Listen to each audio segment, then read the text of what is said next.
makeup work, the zombies in the show never blink or breathe, so every blink and steam formed when breathing in cold environments has to be removed in post-production. Even the noises the zombies make are added in post, so a scene like this would sound more like this.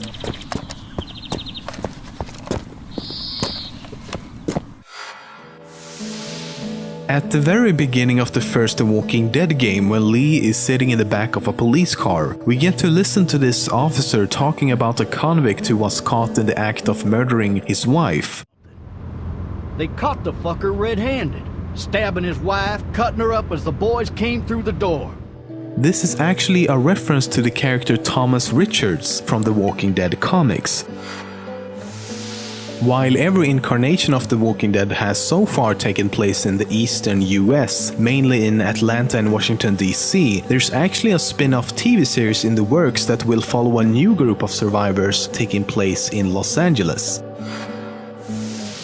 Remember this scene? You know, the awesome ending of Season 2 that introduced Michonne for the first time? Well, this is actually not her. By that I mean the actor actually plays Michonne, because at the time of shooting this scene, RollandJaneyCABRERA had not yet been cast, so this is actually someone else.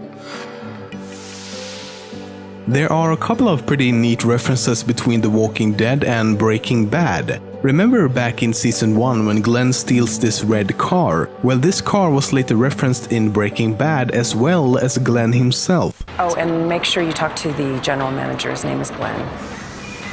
Glenn. In Season 2, we see Daryl going through Merle's bag of drugs in one scene. That blue stuff at the bottom is of course a nod to the infamous blue sky drug manufactured by Walter and Jesse. And speaking of Jesse, in Season 4, when Daryl talks about his brother Merle, he mentions a dealer he used to work with that sound just like Jesse Pinkman from Breaking Bad. Merle had this dealer, this janky little white guy, tweaker, and he pulls a gun, sticks it right here. I says, "I'm gonna kill you, bitch." A lot of things are obviously very different in the TV series compared to the comics. For example, Lori dies pretty early on and Rick and Andrea become lovers. Carol commits suicide and Glenn and Maggie later adopt her daughter Sophia. Another big change is the fact that in the comics, the governor cuts off Rick's right hand pretty early on. They opted not to do this in the show, however, because it would have required them to digitally remove it in every single episode. And while speaking of differences, the creator said himself that the reason the two mediums are so drastically different is because he wanted to surprise fans of the comics so that no one could really predict what would happen next. Norman Reedus, who plays Daryl in the TV series, originally auditioned for the role of his brother Merle, but instead the producers were so impressed by his audition that they wrote the character Daryl specifically for him. Daryl has since become a fan favorite and is so popular in fact that he has his own video game and might become a character later on in the comics.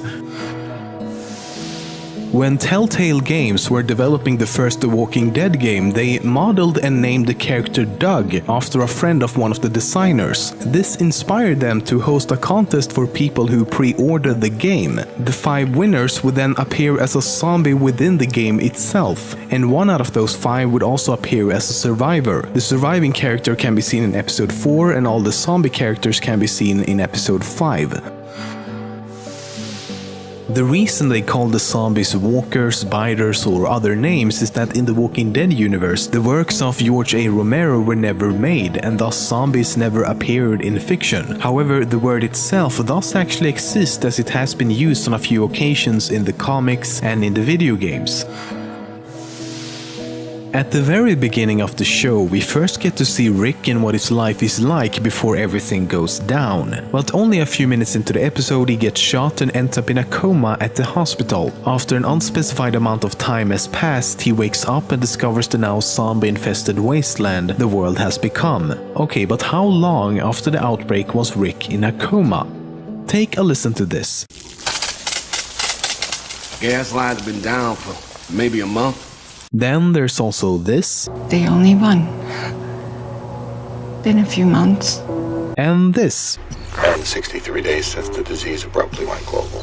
So at the very least, we know for a fact that he was in a coma for 2 whole months after the outbreak began. This has led many to wonder how Rick can still be alive, because a person usually can't survive without water for more than 3 days, and these IV fluid bags only last a couple of hours at most. In extreme cases, people have survived for as much as 10 days without water, but still, 2 months would be impossible.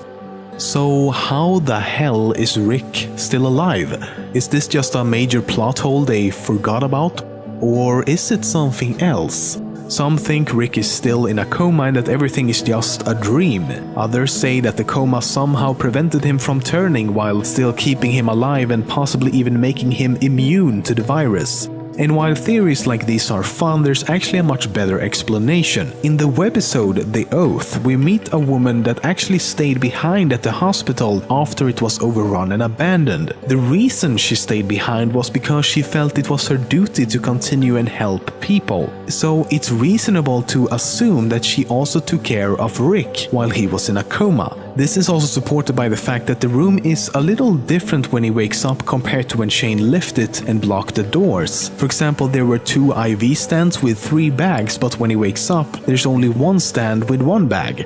No bed sheets, 1 desk, another desk. Then there's a few more of these minor details. I think it's pretty safe to say that Rick survived only because this woman took care of him.